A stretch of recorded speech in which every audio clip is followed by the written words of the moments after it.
But I'm going through the Times the other day, and I'm sitting in the bus, and I come across this page of fashions. Now, this is not a program where anybody's going to sit around and talk about whether women's fashions are ridiculous or not. This is not at all what I'm here to do. And it doesn't matter a whit to me. What does interest me, though, however, is the interesting kind of double talk that we constantly indulge ourselves in. For example, I remember just a few years ago, like, say, 1958.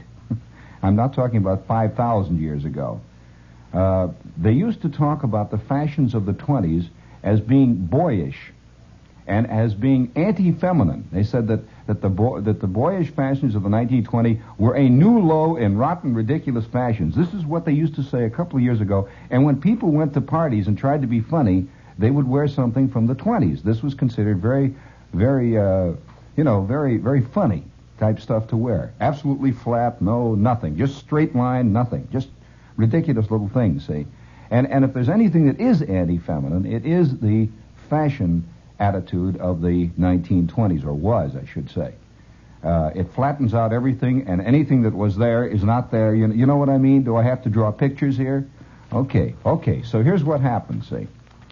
Now, that was in about 58, they were 59, all the way up to 60, they would say this. And in fact, there used to be an occasional article, boy, do you remember the ridiculous stuff they wore in the 20s? Ha, ha, ha. That kind of tongue-in-cheek stuff. Well, here's what happens. I'm going through there, and here's a page of pictures of fashions right out of the 20s. It says, Juan Balenciaga, or whatever his name is, surprised the entire fashion world yesterday with his new show. His new show consisted of actual patterns copied from the 1920s with no changes, nothing. He reproduced the 1920s fashions from old patterns and surprised the fashion world. The thing that was particularly stunning about these new fashions was that they are now ultra-feminine. Superb, ultra-feminine, and the beautiful, it brings out all the feminine, blah, blah, ultra-feminine, feminine, feminine, feminine. I said, what are you talking about? It's quite the opposite. And I guess it depends on what you call feminine. And then again, it's the double talk. And I can assure you, the same person who was writing this was writing quite the opposite of that 1 year ago or the year before, whenever they wrote about the 20s. Now, this is just a tiny... Who cares about fashions? I am saying this is true in spades in almost every other area of human endeavor. This ability to completely reverse your field, which of course is very convenient, because then you're always au courant. I mean, you're always with whatever is around. And you are never. And one of the really difficult things, of course, that must be faced by everyone who is attempting to make any kind of a plunk in public life is that you never want to be caught saying whatever is hip at this moment isn't hip, because that makes you sort of unhip. You say, "Oh, come on, that's a miserable picture." And what do you mean, miserable picture? That's the new wave.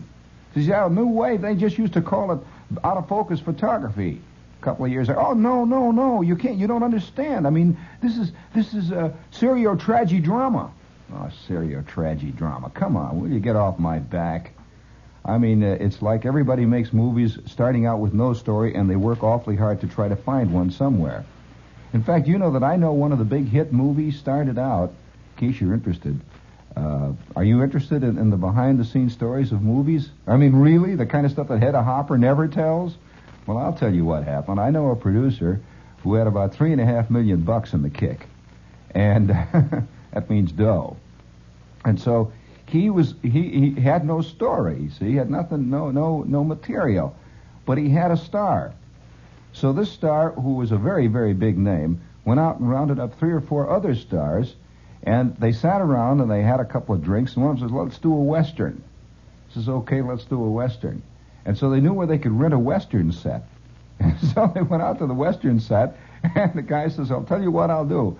I'll get in the horse and I'll ride into town. And so they started to photograph the thing, and they photographed 98 million feet of film. They edited it down, and now they got the first existentialistic Western. No story at all. They just said, well, I'll tell you what you do now. You walk through that door, and you look for the sheep rancher's daughter. And in short, it was all ad-libbed. Nothing wrong with ad-libbing. except that the point is you have to have a point around which you ad-lib. I mean, ad-libbing per se. And so you see that. Did you ever hear this? You know, it's funny how I think about 98% of the people are cowed. By cowed, I mean they are impressed by any kind of achievement, because most people don't achieve anything. And they're fantastically impressed by a guy that does anything. And so anybody that makes a little movie or writes a little itty-bitty play or anything like this is very, very impressive to them. I know a guy who wrote a play once in 1932. He has been making a fortune on the lecture circuit ever since, lecturing about plays to ladies in the Kiwanis Club and the B'nai B'rith and so on. His play ran for about 4 days in the Provincetown Playhouse. And he's in all the anthologies now, as mentioned there, you see. And it's a tremendous thing. People are just impressed by anybody that does anything. If you ever designed a sled or if you ever flew a kite, did you know that I knew the guy who once held the endurance kite record for the state of Indiana? He flew a box kite for over 17 weeks. Never brought it down, rain or shine, stood out there in the fields. This is a fact. And for a long while, he was a celebrity around Indiana. Then, you know, box kites went on a fashion, and poor guy's been trying to make a comeback. Tried yo-yos for a while, sat on the top of a flagpole for a couple of months. Nothing happened, you know. Do you remember when they used to take off in airplanes and fly around fields for 16 weeks? Do you remember that? With a big question mark marked on the side. It says 59th straight day. I mean, no one quite knew what it was all about or why, but the point is these guys are flying around up there. And I remember my old man, he was a sucker for this kind, a real patsy for this. Wherever anybody was roller skating on one foot, he had to go and see him. And I went to more hippodromes. Do you ever go to a hippodrome? I mean, I'll never. My eardrums are still jiggling once in a while from the hippodrome. He took me to this place where it was like a bowl, a wooden bowl. See, now, these are the things that would be very difficult to explain to giraffes, or probably even chipmunks. Yeah, oh, of course. I'm a kid. Let me tell you, the first time I'm a little kid, see. And they used to broadcast the dance marathons on the radio. You did? Well, I'm a kid, see. I'm just a little squirt. And every day at 12:30, my mother had to listen to the dance marathon. And the announcer would say, "Ladies and gentlemen, we're talking to you from Mickey Isley's Ballroom on the outskirts of South Chicago, where the Great White Way meets Lake Michigan. We're at White City, where the dance marathon, which is now going on under the jurisdiction of Mickey Isley, it's now in its 423rd day. Jackie and Whoopie, the leading team, have just completed a fantastic sprint of 17 straight minutes of jitterbugging. You can probably still hear the crowd cheering. And they have collected $600 in sprint money. The standings right now are couple number 41, Jackie and Whoopie are in the lead with 7,922 points. The second couple, number 22, Fred and Myrtle are in the second spot. Yes, now they're making a change on the scoreboard there. Now, ladies and gentlemen, the score now, yes, Fred and Myrtle are now being scored with 6,923 and a half points, ladies and gentlemen. They have just added 2 3/4 points to Fred and Myrtle scoring. And in third place is, Mickey and Junie there in third place. The wonderful new couple that have just joined us, and they've done such great jobs, ladies and gentlemen, in the sprints. They are now in third place. They're the Wonder Team, the Dark Horse Team from Blue Island, Illinois, representing Harold's Bowling Alley. They're now in third place with 5,923 and a quarter points. And now, ladies and gentlemen, we are just about to begin a sprint. The orchestra is tuning up. If you can listen carefully in the background, would you please correct the PA system there? We have a little feedback. We will return you to our main studios until we have the technical difficulties Under correction. Remember, ladies and gentlemen, before we return you, Jackie, and Myrtle are in the lead with 7,923 points. This is the Dance Marathon, returning you to our main studio. Take it away, main studio. The Dance Marathon will return to you as soon as we have our technical difficulties under correction there, ladies and gentlemen. And I'm a kid, of course, this sort of thing scars you for life, you know. You begin to wonder about the total texture of the society in which you have been placed. and so, as a big gift on my birthday, my old man and the whole crowd of us went down. See, I've got technical difficulties on feedback. It's catching. You know, I know a guy who died of inverse feedback. Terrible thing. He just sat there and hummed away. Just a mere shadow of himself. But I remember they took me down there on my birthday to see the Dance Marathon. And of course, it was considered a big surprise for me. And it's awful, you know, when you're a kid. You have to pretend you're surprised a good deal of the time. And you have to also pretend that you're very happy a good deal of the time. Like when Aunt Min comes, you have to make with the thing, you know, and she has to come over and kiss you. I had an aunt who had a mustache, and you know, and she never shaved very closely. And every time she would kiss me, I would get it in the left ear. It was, you know, very embarrassing.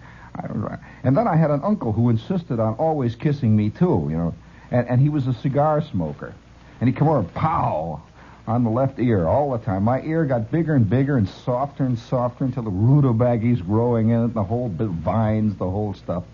And so I'm down there watching the marathon dance, and it was a wild time. I'll never forget it. This is one of the scenes that is emblazoned, you know, like some guys have great scenes of enormous battles in World War II emblazoned. I don't remember anything of the war really, but I sure remember the dance marathon. There's a trio sitting down at the end, way down there, and this is cheesy dance hall. And they had a stands kind of built around it, like a little, little amphitheater. And the large fat ladies are sitting around eating popcorn, and short, squat men drinking near beer. And everyone's sitting around there, and there's guys walking up and down selling souvenirs and stuff. And in the middle, here were these people all sort of moving around. By the way, the same people who watch dance marathons are the same crowd that go to roller derbies. It's all kind of a substrata. They go to roller derbies and they go to wrestling. You know, it's the same crew. Yeah, the whole business. Oh yeah. It's an interesting thing. And they go to midget auto races, and they all the and stock car races. You know, all this. It's a very interesting substrata of humanity. I think it's a special. Actually, I think really it's a breed within a breed. I don't think sociologists really investigated man closely enough. Because there are many breeds within breeds. And so here's the roller. Later, of course, they were roller derby crews. And also they go to pro basketball. Some of them. There's this. It's very, you know, and they get all excited over this. And I remember the big team from Blue Island, Illinois, was having an enormous sprint against the team from Harvey, Illinois, and everyone wore these silk shirts. You remember those, the funny things? And I'm a kid, see, I'm sitting there, and my father and my mother are all excited. They're hollering, "Come on, Jackie, come on, boy, come on, we're with you, boy. Hey." And these people are sort of dragging around, and the band is playing String of Pearls. Think, and they're moving back and forth, and they're having a sprint, see? And I thought a sprint, you know, you did something when you had a sprint. Well, they just moved a little faster in a sprint. They just dragging around. And then at the end of the sprint, everybody throws nickels out there on the stage, and a guy walks around and picks them all up. And here is this guy. I'll tell you who the guy. It's a wild moment. The guy who's doing all this. Then there's an MC. The MC walks out there in the middle of the floor when things are cool and calm, when they're just dragging a little bit. And there's that big scoreboard. It says, now in its 1600th year, the fantastic Mickey Isley Danceathon. Mickey Isley was the name of the guy who had the band. It was one way to get your band to work, you know. Gee, what a weird time. And so after the sprint, a guy would come out and he'd say, "Well, ladies and gentlemen, and now here he is. Here's the MC. Red is going to play and sing for you and give you a little, just a little entertainment while we're waiting for the next sprint to begin. So step up and let's hear it, Red." That was Mickey talking, see. And then this guy comes out and he starts doing the tap. Hello, ladies and gentlemen. You know, funny thing happened to me coming down to the dance hall today. Now I'm going to do my famous imitation of Jimmy Stewart. And I'm watching this guy down there, and this went on for about 4 hours, and finally they took me home with smoke in my eyes, you know, feeling rotten. Well, I'll tell you who the guy was. Very weird thing. The guy who was the MC at the Danceathon that I saw later turned out to be Red Skelton. It was Red Skelton.